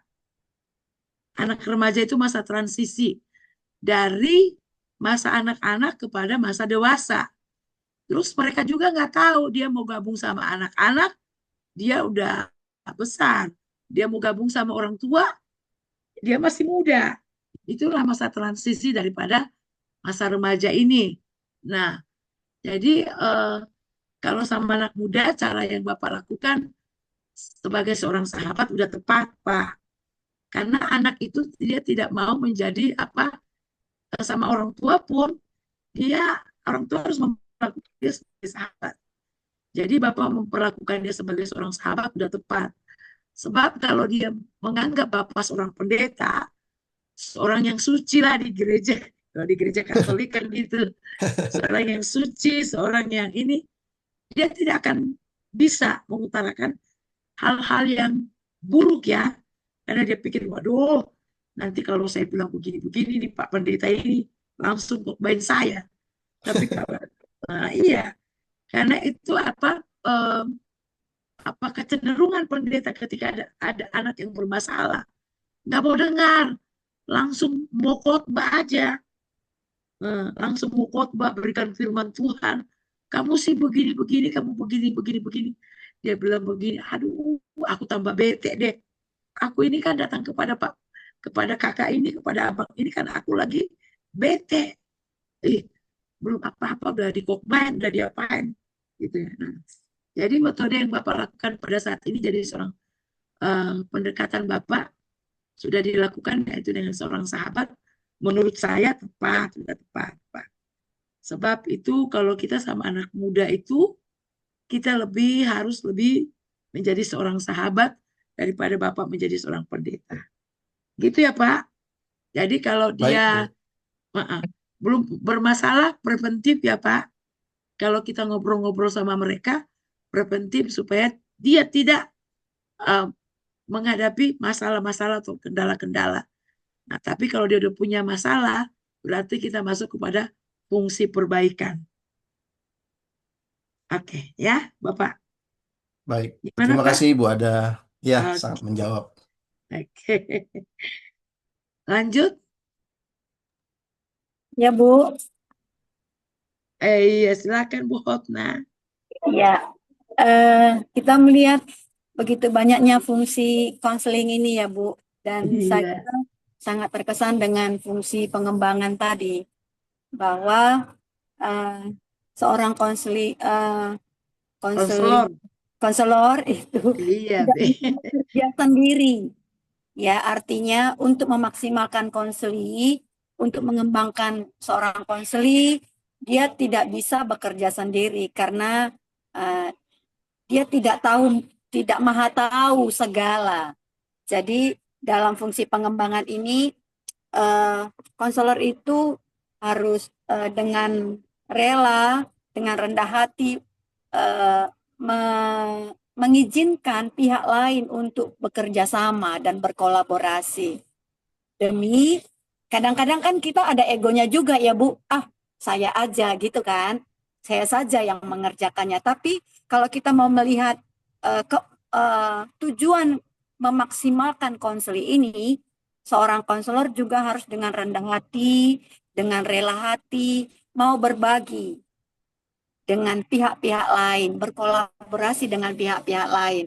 Untuk tujuannya untuk memaksimalkan konseli tersebut. Karena ada pihak lain yang ahli di bidangnya tentunya. Lebih kompeten, tadi kata Pak siapa? Lebih berkompeten untuk kemaksimalan konseli ini. Jadi poinnya adalah konselor itu mau berbagi eh, dengan pihak lain untuk Oke. mencapai tujuan pengembangan konseling tersebut. Demikian, Bu. Terima Terima kasih. kasih pendapatnya, betul Bu. Ya, jadi kita harus bekerja sama untuk apa? Untuk tujuan pengembangan diri daripada konseling kita. Ya, kalau kita mungkin kurang kompeten dalam hal itu, bisa kita bekerja sama dengan teman-teman kita yang mungkin lebih kompeten untuk membantu kita, untuk membantu konseling kita supaya lebih lagi anak ini bisa berkembang secara baik dan benar. Oke, terima kasih ya Bu. Oke, kalau tidak ada lagi lanjut. Masih 30 Bu, dari menit saya, lagi. Bu. Oh iya, dengan Ibu Dwi. Ibu Dwi ada Iya, di mana Bu? di Merauke, Ibu. Wah, tambah jauh. Oke, di Merauke ada jam berapa ini? 8:30. Lanjut Bu, silakan. Iya, begini Bu, anak saya itu kan yang bungsu laki-laki kelas 3 SD. Nah, di SD itu kan sekarang ada pengembangan diri. Jadi ada beberapa pilihan untuk pengembangan diri itu seperti penari, menyanyi, karate, terus pantomin. Nah, kebetulan dia tuh memilih pantomin untuk pengembangan dirinya. Nah, bagaimana? Apakah kita harus yang memilih untuk dia mengembangkan diri atau pilihannya itu kita support supaya dia bisa melakukan dengan baik, Bu? Bagaimana, Bu? Oke, baik. Terima kasih pertanyaannya bagus. Jadi Bu, kalau dia sudah memilih pantomim, berarti dia suka di bidang itu. Jadi jalan satu-satunya Ibu harus mensupport dia. Ya. Sebab kalau pilihan-pilihan seperti itu, biasanya anak itu memilih sesuai dengan yang dia suka. Kalau Ibu memberikan pandangan, arahan, boleh. Tetapi kalau dia sudah memilih, Ibu harus support dia. Jadi kalau dia bertanya, ya Ibu kasih pandangan. Nanti kalau pantomim kamu bisa enggak? Kamu suka enggak? Tapi kalau dia sudah pilih, berarti anak itu dia lebih lebih senang, lebih enjoy di situ. Nah, kalau dulu anak saya bertanya kepada saya mau paduan suara atau nari, anak saya yang perempuan.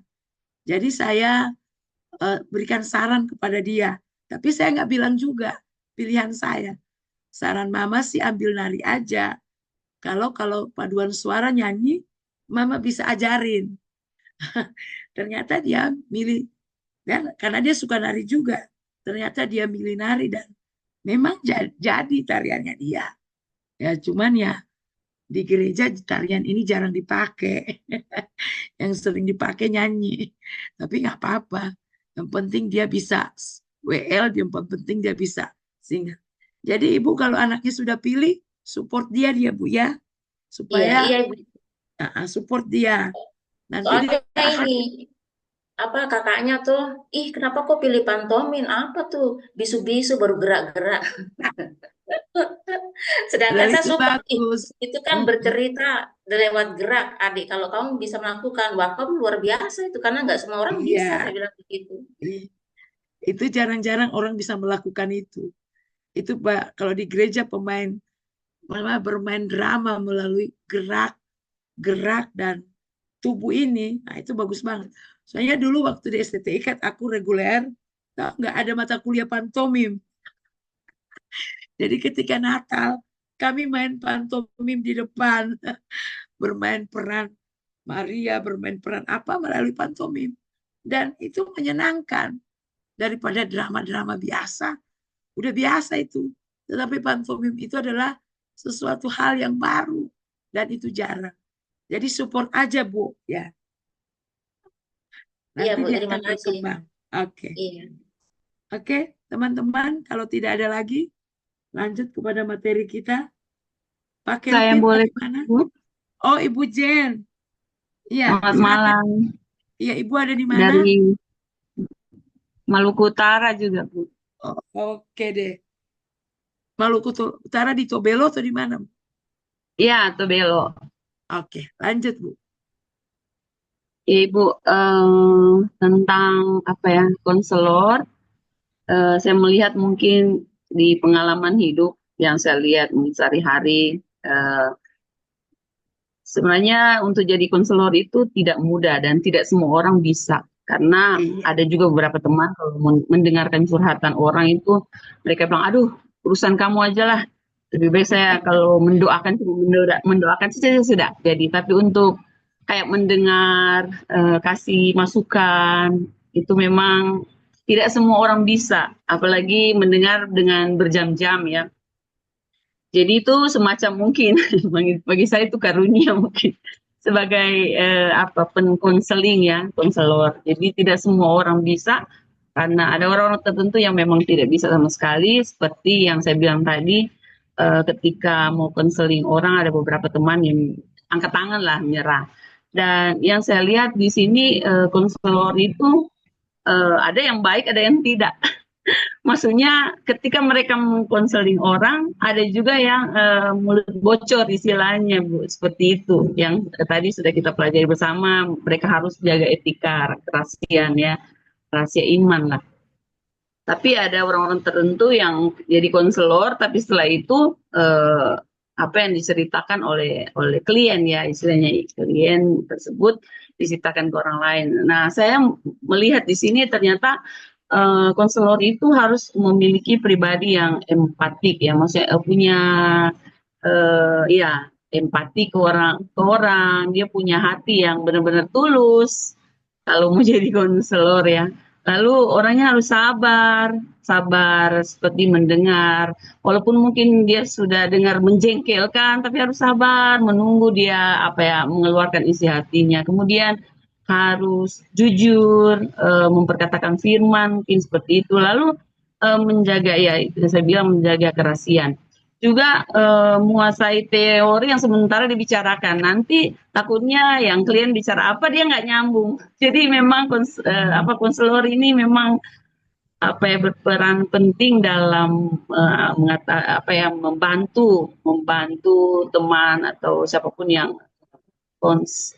sharing ke kita untuk bisa keluar dari masalah, bukan hanya tetap ada dalam masalah, tetapi ada baiknya memang harus kita konseling orang itu harus sampai bisa keluar dari masalah. Nah, ada juga orang yang jadi konselor tapi dia tidak memegang kode etik. Nah, seperti seperti ini seumpama si konselor ini pria yang sudah mungkin menikah, mengkonseling yang beda jenis ya, wanita muda ya, lama kelamaan mungkin rasa nyaman si wanitanya, dia sudah tidak pegang kode etik, tidak profesional lagi, sehingga si wanita jadi nyaman, si bapak juga nyaman, sama-sama nyaman, akhirnya hubungannya jadi lain. Nah itu kan itu merusak kode etik konseling, dan itu jujur itu terjadi di sini, ada seperti itu. Jadi kayak kakak rohani, dan itu menjadi karena kami di Kementerian Agama, Bu, kami kan penyuluhan selalu, binaan kami itu di lapas. Nah, ada beberapa kejadian seperti itu. Jadi orang tua rohaninya itu yang si wanita muda konseling dengan bapak rohaninya, akhirnya merasa ada kenyamanan, padahal sudah tua si bapaknya. Kemudian akhirnya lanjut ke hubungan itu dan diperkarakan lah oleh istrinya. Seperti itu karena diawali oleh konseling seperti itu. Jadi tidak pegang kode etik. Jadi konselor itu juga ternyata memang harus punya syarat-syarat tertentu yang tidak sembarangan. Dan bukan cuma itu, ketika jadi konselor saya lihat harus netral. Ketika istri mungkin datang, suami saya begini-begini, harus berusaha netral, tidak boleh, wah suami kamu seperti itu, ceraikan saja, kan masih banyak yang mau sama kamu kan cantik. Nah itu kan maksudnya, itu contoh, maksudnya konselor itu harus netral, jadi harus berdiri di tengah-tengah. Ketika ada yang konseling itu harus minta hikmat Tuhan, berdoa supaya ada kata-kata bijak yang keluar sehingga tidak menambah masalah, tetapi ada jalan keluar dan masalah tidak ruwet, tidak panjang. Dan itu yang terjadi realita kehidupan saat ini, bahwa konselor sekarang kadang-kadang asal konselor dan tidak minta mungkin bimbingan Tuhan. Karena sebelum saya juga puji Tuhan pegang yayasan Hosana itu banyak sekali anak-anak muda. Jadi kalau anak-anak muda mau konseling, saya terlebih dahulu berdoa. Jadi seperti yang tadi ada yang sempat dengar, itu masalah boleh 5, 10 saya bisa dengar dalam 1 minggu itu. Dan itu saya selalu bilang, Tuhan, saya tidak mau itu jadi beban saya juga. Yang penting saya dengar, saya kasih masukan, kita berdua sama-sama cari solusi, saya tetap follow up mereka, tapi saya juga tidak mau tumpuk di otak. Nanti saya juga kan masih punya urusan juga, saya juga masih punya masalah sendiri. Jadi sebagai konselor, saya selalu sebelum konseling orang, saya berdoa juga minta hikmat Tuhan, sehingga setiap kata-kata yang keluar itu, setiap apapun yang dibicarakan itu ada jalan keluar. Jadi ketika mungkin ada yang saya hadapi menangis, saya tidak bilang, berhenti. Lalu saya yang lebih banyak bicara. Jadi ada hal-hal yang memang tekniknya ketika kita jadi konselor, bahwa setelah mungkin mereka menangis, saya berusaha merasakan betapa beratnya beban mereka, dan kemudian habis itu memberikan empati dan kesabaran. Lalu ketika mungkin saat klien marah, emosional, kita harus sabar. Jadi banyak hal lah kita untuk jadi konselor itu tidak mudah, tetapi kalau kita punya hati yang mengasihi, hati yang berempati, hati yang punya kepedulian dengan orang lain, Tuhan bisa taruhkan itu ke kita, siapa saja kita menjadi konselor. Yang penting ada batas-batasannya, seperti saya bilang tadi, syarat-syaratnya itu ya kita punya Oke, etika untuk jadi konselor. terima kasih Ya Ibu itu saja Jen mungkin teman saya. Terima kasih, Tuhan berkati. untuk sharingnya pengalamannya dalam menjadi seorang konselor. Nanti kita akan ketemu ada asas-asas bimbingan konseling. Yang pertama itu ada asas keterbukaan, ada asas kerahasiaan. Jadi ada asas-asas bimbingan konseling itu yang tidak boleh dilanggar oleh seorang konselor. Nah, ada juga ya etika, sebenarnya seorang pria dengan pria dan wanita itu, konselor itu nggak ada dosanya, tetapi secara etika kurang etis, ya kurang etis. Kita ngobrol sama suami orang, sama istri orang. Nah, dan ada batas-batasan tertentu, dan tidak semua juga, kata Ibu tadi, adalah bisa jadi seorang konselor. Tapi Bapak Ibu, dalam dunia pelayanan kita di gereja maupun di sekolah kita sebagai orang percaya, kalau boleh kita harus jadi seorang konselor. Ya, memang tidak semua punya karunia untuk jadi seorang konselor. Tapi mintalah kepada Tuhan, karena kita kalau jadi pendeta, kalau kita jadi guru, kita jadi dosen, mau nggak mau anak-anak itu datang kepada kita. Jadi mau nggak mau kita harus belajar bagaimana menjadi seorang konselor itu. Makanya Bapak Ibu kuliah di STTIK salah satunya juga itu. Ya, satunya itu juga untuk mengembangkan diri. Ya, tanpa ini ada mata kuliah bimbingan konseling. Ya, semakin sekalipun kita sudah praktek konseling itu, tetapi adanya dengan mata kuliah bimbingan konseling, kita semakin dipertajam. Bukan Bapak Ibu nggak tahu, sudah tahu, tapi kita semakin dipertajam, dan ada hal-hal yang baru yang kita terima. Dan memang perlu karunia, makanya karunia itu kan bisa diminta, ya kan? Karunia itu bisa diminta. Dan ada yang memang tadi kata Ibu, ada yang nggak mau jadi pendengar yang baik, ya udah itu bagiannya Ibu Jen aja, ya sudah Ibu Jen terima saja. Berarti yang Tuhan kasih karunia Ibu Jen kan menjadi pendengar yang baik. Jadi terima kasih Ibu Jen untuk sharingnya pada saat sore Ya, hari ini, pengalamannya secara langsung, ya. Memang nanti ada asas-asas bimbingan konseling. Kita akan ketemu minggu depan. Mungkin kita akan masuk dalam asas-asas bimbingan konseling. Teman-teman, itu udah ada materinya kan? Coba pelajari supaya minggu depan itu kita tinggal masuk dalam sharing-sharing, tinggal masuk dalam diskusi-diskusi. Kemarin Pak Danang juga kasih saran seperti itu. Oke Bapak Ibu. Jadi kita ketemu minggu depan. Iya, minggu depan ya. Ini tinggal 10 menit lagi. Ya, kalau nggak salah ini kira tinggal 10 menit lagi ya. Oke. Jadi Bapak Ibu, ya tadi sesuai dengan Bu Jen bilang tentang orang konselor itu harus punya karunia juga. Kita mintalah karunia daripada Tuhan supaya jadi seorang konselor, sebab pelayanan konselor ini sangat dibutuhkan pada saat ini. Banyak orang-orang yang sedang menuju stres, depresi. Kalau stres mah biasa. Dan yang bisa membantu jemaat kita, yang membaksu anak-anak murid kita, ya kita yang ada di tengah-tengah pelayanan itu. Ibu Jen ada di yayasan. Jadi kita tetap minta karunia jadi seorang konselor itu. Sebab dunia sekarang sedang butuh pelayanan seorang konselor. Ya, dunia sedang butuh itu. Indonesia sedang butuh konselor. Untuk bisa tadi kan fungsi perbaikan, preventif, ya kan, fungsi penyembuhan. Yang sudah punya masalah kita membimbing mereka supaya mereka bisa pulih dari setiap permasalahan yang mereka sedang hadapi. Mari Bapak Ibu, selamat melayani di gereja kita masing-masing. Selamat melayani di sekolah kita masing-masing. Selamat melayani di rumah kita. Jangan lupa, kita juga di rumah jadi konselor buat anak kita, buat istri kita, atau suami kita secara kecil-kecilan. Ya, jangan sampai anak kita bermasalah. Kita bisa bantu orang lain di luar, tapi anak-anak kita nggak bisa bantu. Ya, selamat melayani Bapak Ibu ya. Ya, saya berharap supaya dengan adanya mata kuliah bimbingan konseling ini semua punya rasa terpanggil untuk menjadi seorang konselor. Itu tujuan saya.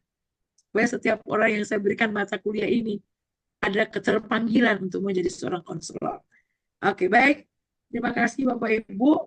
Saya serahkan kepada ketua kelas